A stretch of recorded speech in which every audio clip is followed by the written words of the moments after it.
Hello. Hi. Today we start with a completely new thing in this nomad adventure or journey or whatever you want to call it. It's for sure an up and down road in the life.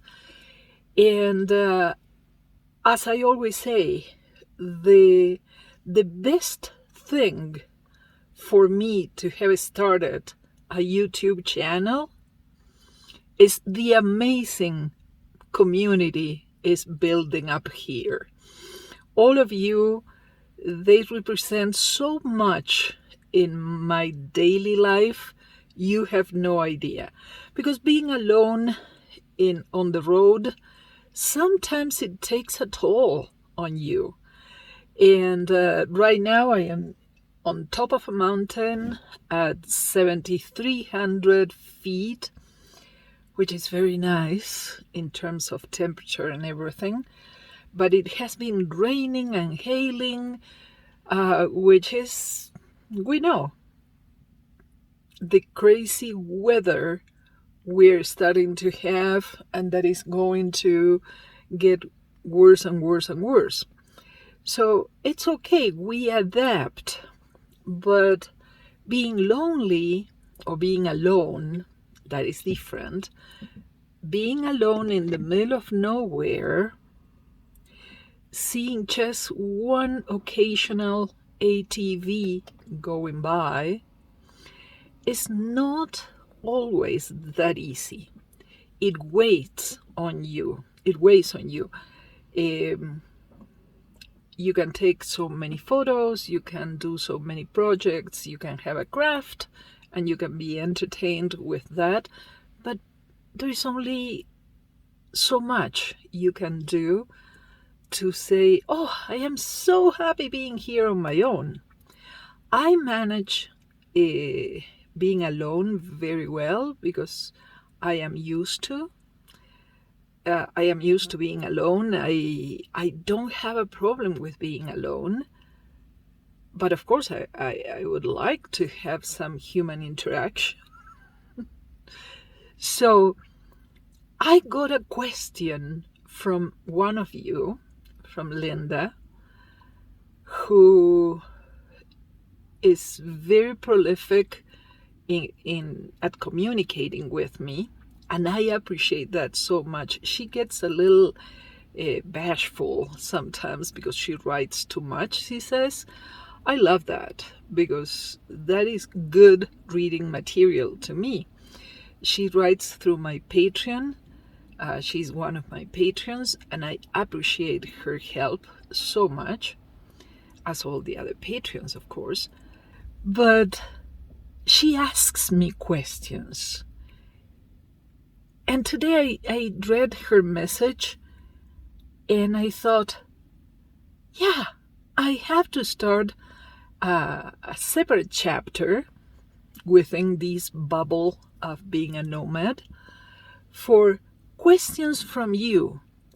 Because if you're not a nomad, if you're planning on becoming one, or you don't dare to do it, or whatever reason keeps you in your house,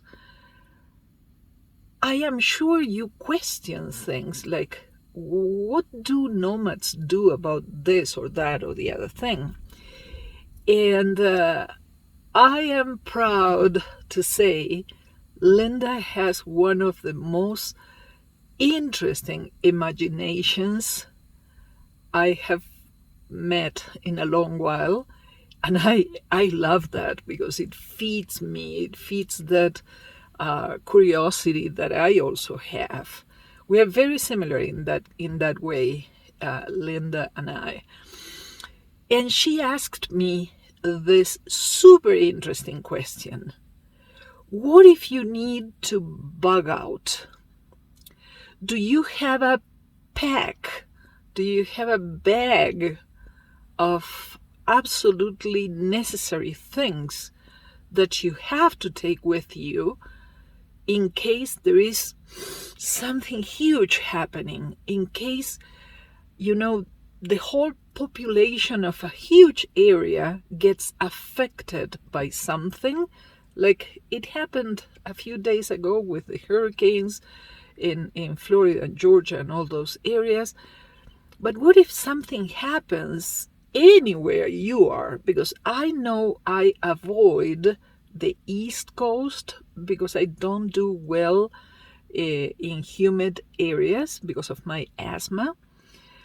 But what if anything happens wherever you are? It doesn't matter where.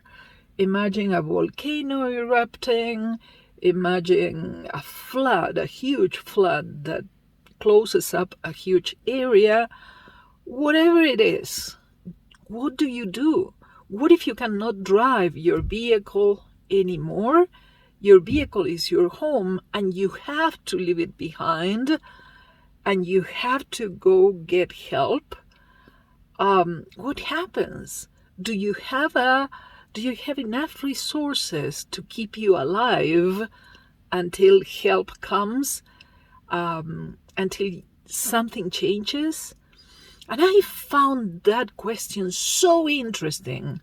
So let's analyze that, and I hope you will contribute with your ideas, which are always so very appreciated. So this is my situation. You know, I am on a keto diet. When you're on keto, you cannot eat carbs. So having packages of rice or mashed potatoes or whatever it is, all those things are carbs. And I appreciate being healthy more than being hungry. So if I have them with me, whatever I have in my van, my primitive brain, my lizard brain knows that that thing is there.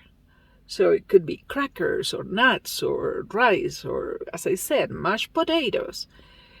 My lizard brain knows it is there. And eventually I will get tempted and I will eat it. And that will go against myself because that is dangerous for me. I will give you an update on how I am doing with the keto diet. I couldn't be happier. So I am not going to risk my health just to have something, for having something in my van that I know I am going to be tempted to eat. So the other things you can eat is cheese and meat and veggies, but those can only last so long. So you cannot have a package, a bag out backpack with those things because they will get rotten. Of course, some of you may say, what about dehydrated peas or dehydrated whatever? If it is dehydrated meat, like jerky, I am in trouble because I will eat it. I love that. So I don't have it with me because I would eat as much as my stomach can hold. And so there is no point. It wouldn't last in my bag out pack. So undehydrated veggies or anything like that, in order to be able to eat them, you need water. So what if you have to go away and you cannot carry water with you? What if there is no water? So I went to the extreme of the situation to try to imagine really what things would I put in my bag out pack. And I came up with three things that you're probably going to laugh about. One of them is my electrolytes, because I understand. I just said I may not have water. I don't care. I can chew on one. That will help me preserve the water I already have in my system so I don't feel totally miserable and I don't faint out there because I get dehydrated. So this, one way or another, will help me get hydrated. And I hope I will be able to get a small cup of water somewhere to dilute it, because if I have to chew on one of them, they are too strong. No. But this is for sure one of my 3 things. My second thing, and the most important of them all, would be my inhaler, of course. I always take a puff of this, like this, before going on walking a trail or something like that. So I avoid getting an attack. And it's good for, I would say, at least 6 hours. And they have 200 puffs in them, about. So I always have one next to me when I am driving, one in one pocket, one in the backpack. I always have more than one available, because this is the most important thing for me to survive. I am pretty sure if I don't have it, I may have a big attack. It's not going to kill me, but it is so uncomfortable and so nasty. I wouldn't like to have one. So this is for sure the most important thing in my bag out pack, for sure, over anything else. And I said 3 things because I went really small. I went really basic, absolute survival. Since I cannot have food because of what I told you, I don't have it in my van more than for 2 or 3 days. The third thing I would always carry with me, which I do, it's a completely empty credit card. I have one credit card that I never use, and it's always available. All that amount is ready for me. Occasionally, I use it for gas, so I load up gas, and then the following month I pay for that, and that's it. So they keep liking me and hoping I will use them again. But that is the only thing I would carry with me, an empty credit card, an available credit card, a whole amount available credit card. So whatever happens, I can pay for a hotel or something. I don't know, depending on the situation, of course. I can buy food if food is available. Now, since I am carrying that credit card, I would also have my little folding wallet, my little wallet. It's a small wallet made of metal. You know, they have a weird acronym, I don't remember, I think it's RTF something. The ones they cannot steal your information from you because they are anti-magnetic or something like that. So, and on that one I will have my ID with me, of course, but that is not really important because I have taken a photo of my drivers, my passport, my social security card. I have taken photos of all those things and I have emailed them to myself. So wherever I am, it doesn't matter where, if they steal my van and they take everything with it, I can recuperate my identity very easily. I just go to a police station and explain the situation. They allow me, hopefully, to pull up my emails in one of their computers, and I can show them all my documents that I have emailed to myself. So that part is covered. But those are the 3 things I would carry with me, just that.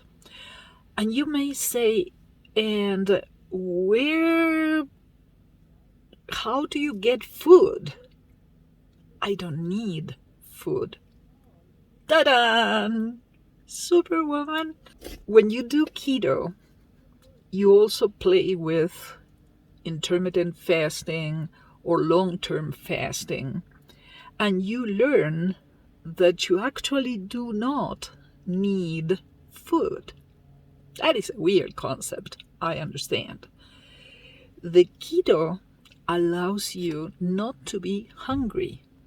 Sometimes I can go a couple of days without eating anything, and then I stop and I think, ooh, I should eat something. Just to say that I put something in my body, meh. And I go and I eat something. But I only eat maybe a salad with a little bit of protein, something, and I am not hungry. So I know I could go several days, more than a week, without eating anything, providing I have my electrolytes and some water, hopefully, and I won't need to eat. Because we don't need to eat. Hunger is just a conception of our mind. It's most of the times is emotional. So if I am fighting to survive, I couldn't care less about food. I want to be quick on my feet and be able to walk away from whatever situation happens with the things I need the most. My electrolytes to feel well, my inhaler, and a credit card just in case. That is my list of things I would carry on a bag out fanny bag, one of those things you tie around your waist, not even a backpack, because I don't want to carry anything heavy.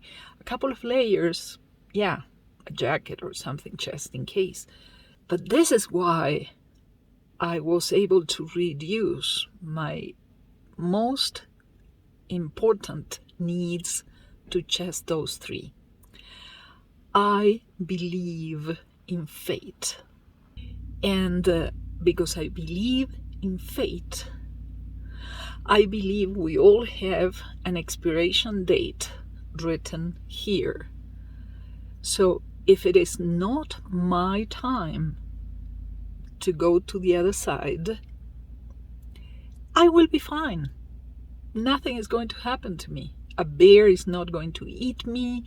I am not going to die of starvation or anything like that. Nothing is going to happen if it is not my expiration date. I know it's a crazy concept, but I do believe in that. I do.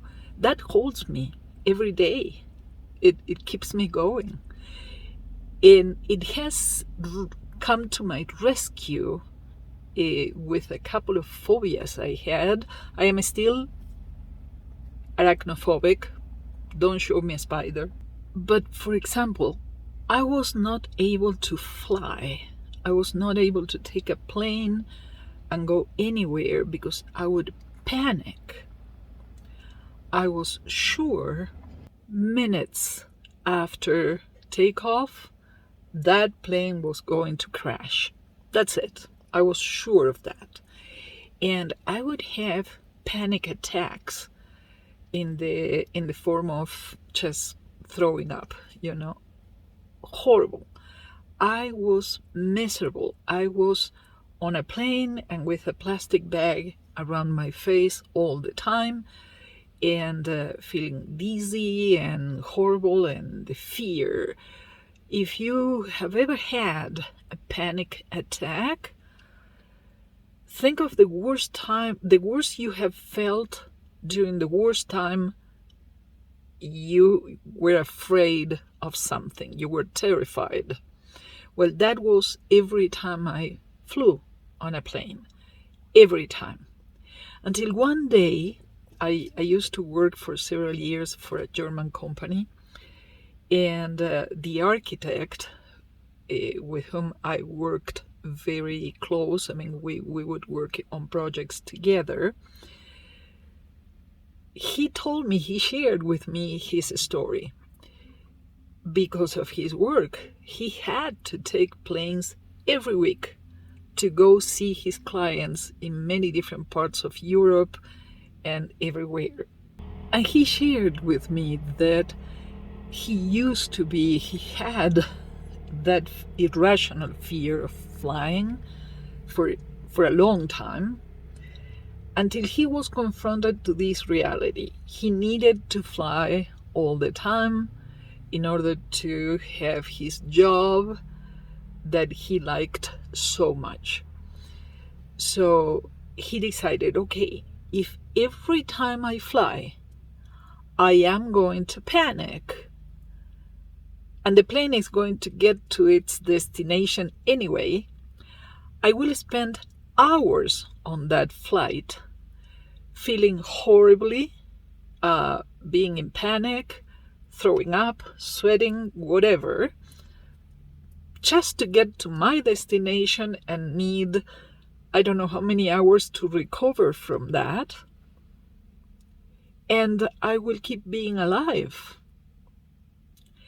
If someday that plane crashes, then I will panic minutes before it crashes, but not every time. And that was like the magic words my brain needed to hear. So I started putting that into practice, and every time I got on a plane after that, I was like, I'm not going to panic, because if we crash, it's going to be quick. It's that. But if it doesn't, I will get to my destination and I will feel good and I will be happy I made it, instead of miserable for having been bad so many hours. So it worked so well. Now I get on a plane, I enjoy the takeoff and all the noises. I have kind of a little bit of fun when you hit those air waves or things. We land, and I am about, I don't clap at landing, but I am about every time, because I'm happy.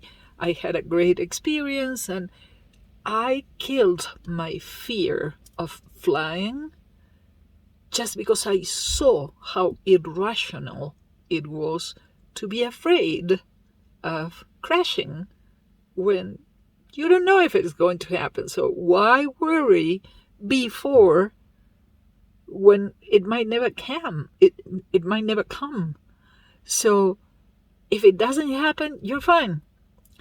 So that is why my theory or my belief in fate is that it's knowing that today it might be the day when I have to go to the other side. Now I have to go to town. On my way to town, maybe a truck runs over me, and that's the end of it. Why would I worry now? Why would I worry about that at all? I better live my day happy that it is sunny, it's beautiful, the weather is fantastic. I am going to go buy a couple of things I want to eat, and they are going to be delicious. I am going to explore a little town near here that I haven't been able to get a lot of information about, so I'm going to explore it with my own eyes. I'm going to have a fantastic day. I don't care about the truck, because it might happen or it might not. So my bag out pack is just those 3 basic things that I know I absolutely need. No food, because if it is in my destiny not to die of starvation, someone is going to give me some food, or I am going to find fruit on a tree. Something. I am not going to die of starvation, so I am not going to carry weight that I don't need.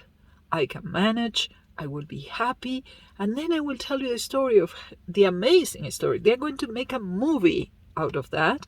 The amazing story of how to survive on electrolytes, an inhaler, and a credit card. That's it. How to survive the end of the world on 3 things only. I know the credit card is probably not going to work because, internet is not going to be working and all those things. If you have seen enough movies about weird things happening before the end of the world, the zombie apocalypse and those kind of things, you don't need too many things. Because if you have a backpack full of food, someone is going to steal it from you. So you better have your determination and your positive attitude and the conviction that you are not going to die if it is not your day to die. We never know which one that is, but we are going to keep going until that one. Please tell me what your beliefs are and what would be in your bag out pack. Thank you for being here. Have a great day.